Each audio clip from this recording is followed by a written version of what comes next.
Hello दोस्तों, welcome to our channel Tanish academy में आपका स्वागत है। तो भाइयों, जैसा कि हम आपके लिए नई नई वीडियो नई नोटिफिकेशन लेके आते रहते हैं, तो आज मैं आपके लिए एक नई वैकेंसी नई नोटिफिकेशन लेके आया हूँ। तो ये वैकेंसी क्या रहने वाली है, तो इसका जो भी प्रोसेस है, इसकी एज लिमिट, सिलेक्शन प्रोसेस क्या है, इसकी कितनी फ़ीस है, कब से आप अप्लाई ऑनलाइन कब कर सकते हो, तो फॉर्म कब से भर सकते हो, मैं पूरा प्रोसेस आपको इसी वीडियो में बताऊँगा। तो आप हमारे साथ बने रहें।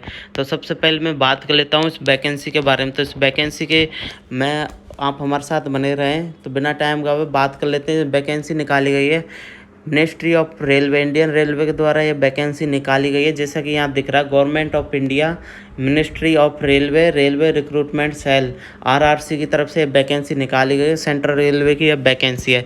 तो वैकेंसी किस पोस्ट पर रहने वाली है, तो वैकेंसी मैं बता देता हूँ। Recruitment against open advertisement sports quota, जो स्पोर्ट्स क्वाटा से जो डायरेक्ट जो स्पोर्ट्स से आप हैं, तो आपके लिए बहुत ही अच्छा मौका है इस फॉर्म को भरने के लिए।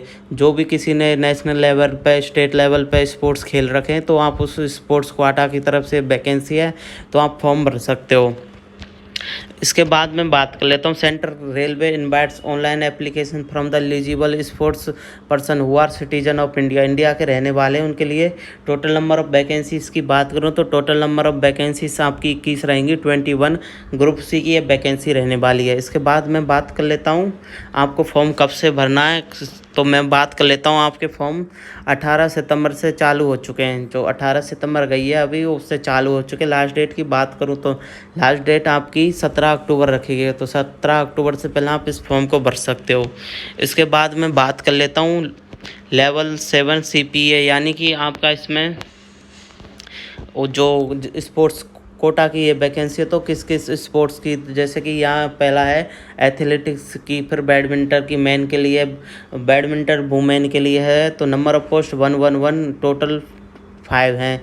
तो इवेंट पोजीशन आपको दिख रहा होगा, ये है। इसके बाद मैं बात कर लेता हूँ बी की। तो इसमें भी आपकी वाटर पोल अलग से CPC की तरफ से वैकेंसी, जैसे वाटर पोल मैन के लिए स्विमिंग आपसे की करी जाएगी, मतलब आप स्विमिंग का आपका टेस्ट होगा। वाटर पोल का एथलेटिक्स के लिए ऐसे, तो बैडमिंटन का टेस्ट होगा। उस हिसाब से आप देख लीजिएगा आपने कौन सा स्पोर्ट्स खेल रखा है, आप किस स्पोर्ट्स से हो। इसके बाद मैं बात कर लेता हूँ आगे, ऐसे ही खो खो, ऐसे ये तीसरा है kho kho, power lifting, table tennis. उस हिसाब से आप देख लीजिएगा कि आप किस से आपने स्पोर्ट्स खेल रखा है, किस स्पोर्ट्स के आप चैम्पियन हो, उस हिसाब से। ठीक है, यहाँ तक मैंने आपको समझा दिया, सॉरी। इसके बाद मैं बात करूँ एलिजिबिलिटी कंडीशन। पहले एज लिमिट की बात करूँ तो एज लिमिट आपकी मिनिमम 18 ईयर्स होनी चाहिए एंड मैक्सिमम होनी चाहिए 25। तो ध्यान रखना, मैक्सिमम लास्ट ईयर 25 तक हो तो आप इस फॉर्म को भर सकते हो। इसके बाद मैं बात कर लेता हूँ एजुकेशनल क्वालिफिकेशन। एलिजिबिलिटी की बात करूँ तो आपके लिए क्या क्वालिफिकेशन होनी चाहिए, तो मैं बात कर लेता हूँ minimum graduation in any faculty from recover, यानी आपने किसी भी यूनिवर्सिटी से ग्रेजुएशन की है, अगर BA BCom MSc जो भी की है आपने, BSc वगैरह, तो आप इस फॉर्म को भर सकते हो। ग्रेजुएशन चाहिए। लेवल 5/4 के लिए। लेवल 3/2 के लिए क्या चाहिए, तो इसमें आपको 12th पास होना चाहिए और board plus past matriculation from board plus course complete है, अप्रेंटिस का कोर्स होना चाहिए। साथ ही आपके पास ITI होना चाहिए, तो आप इस फॉर्म को भर सकते हो। अब इसके बाद लेवल 1 की बात करूँ तो लेवल 1 की जो वैकेंसीज हैं ऊपर जैसे मैंने बताया, उनके लिए 10th पास होनी चाहिए, ITI होना चाहिए, इक्विवेलेंट एंड NCVT होनी चाहिए। तो यहाँ तक मैंने समझा दिया ना आपको क्या होना चाहिए आपके पास। इसके बाद मैं बात कर लेता हूँ स्पोर्ट अचीवमेंट एलिजिबल।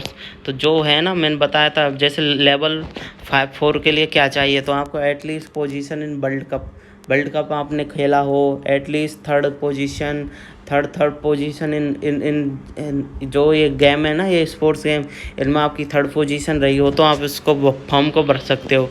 इसके बाद में बात कर लेवल 3/2 के लिए क्या चाहिए, तो अगर आप इनमें खेले हो, आप ध्यान देना, इन जो ये दे रखे ना यहाँ पे A से लेके N तक और नीचे भी होंगे, तो अगर आप इनमें खेले हो, इनमें पोजीशन आपने पाई है, तो आप इस फॉर्म को भर सकते हो। ऐसे ही लेवल 1 में भी ऐसे ही, अगर इनमें आपने जैसे पता represent the country of Commonwealth champions junior seniors category, तो आप खेले हो तो आपका इसमें सिलेक्शन हो जाएगा। ठीक है, इसके बाद मैं बात कर लेता हूँ athlete man gold medal winner in open national championship senior enter the state athlete. अगर आपने जो गोल्ड जीता है, सिल्वर जीता है, तो उस बेस पर आपका इसमें सिलेक्शन हो जाएगा। ठीक है, इसके बाद मैं बात कर लेता हूँ उसकी ग्रेड पे क्या रहेगी आपकी सैलरी। तो सैलरी आपकी ग्रेड पे रखी गई है 2800। वुमेन के लिए ग्रेड पे रहेगी 5200। ठीक है, इसके बाद मैं बात कर लेता हूँ नेक्स्ट। तो बैडमिंटन वुमेन का रहता है, तो उसमें वुमेन ने मतलब कि मैं बता देता हूँ पे एंड बे स्केल। तो पहला पे स्केल रहेगा वो रहेगा 2800 से 2400, यानी कि सीनियर एंड सिंगल डबल के लिए। ऐसे ही नीचे देखो यहाँ पे भी 2000 ग्रेड पे रहेगा। इसके बाद मैं बात कर लेता हूँ ऐसे ही यहाँ पे मिनिमम नोट्स जो दे रखे हैं उस हिसाब से आप देख लीजिएगा आप किस फॉर्म भरना चाहते हो, उस हिसाब से आप इसमें फॉर्म भर सकते हो। ठीक है, इसके बाद मैं बात कर लेता हूँ हॉकी मैन। जैसा कि वो बताया था, जैसे मैंने ऊपर बताया था ना, ऐसा ही सेम इसमें भी है। और इसके बाद मैं बात कर लेता हूँ, चलो मैंने यहाँ तक तो बता ही दिया आपको ना कैसे आपको जो खेलना है। इसमें आप अपना प्रोसेस देख लीजिएगा कि आपको किस में आप स्पोर्ट्स में चैम्पियन हो, उस हिसाब से आप फॉर्म भर दीजिए। इसके बाद मैं बात कर लेता हूँ सिलेक्शन प्रोसेस क्या रहेगा। सिलेक्शन प्रोसेस आपका all eligible candidate will be called for trial and after trial only fit candidate securing 25 और मोर आउट ऑफ 40 मार्क्स, यानी कि आपका ट्रायल लिया जाएगा, थोड़ी आपसे गेम्स खिलाए जाएंगे, उसमें अगर आप फिट होते हो तो उस बेस में आपका इसमें सिलेक्शन होगा।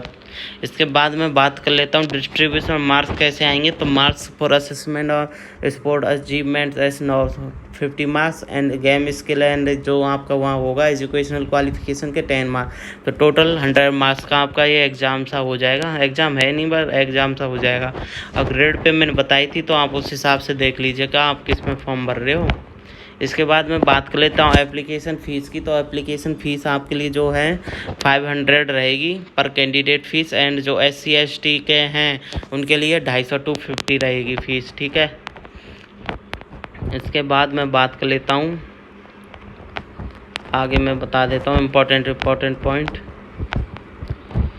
स्कैन फोटोग्राफी वगैरह तो ये तो नॉर्मल है, आप फॉर्म भरते हो जैसे आप उस बेस पे देख लेना कितने साइज का KB का फ़ोटो मांग रहा है, कितने का KB का सिग्नेचर मांग रहा है, उस बेस पे आप इसमें कर दीजिएगा। ठीक है, यहाँ तक मैंने आपको बता ही दिया। इसके बाद मैं बात कर लेता हूँ, चलो मैं बात कर लेता हूँ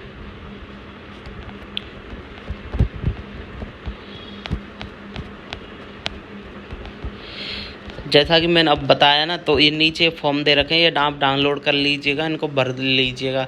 तो जैसा कि मैंने बताया, मैंने पूरा प्रोसेस बता दिया। RRC की तरफ से वैकेंसी निकली है, स्पोर्ट्स कोटा की वैकेंसी है। अगर आपने स्पोर्ट्स खेलें तो आप इस फॉर्म को भर सकते हो, बहुत ही अच्छा मौका है।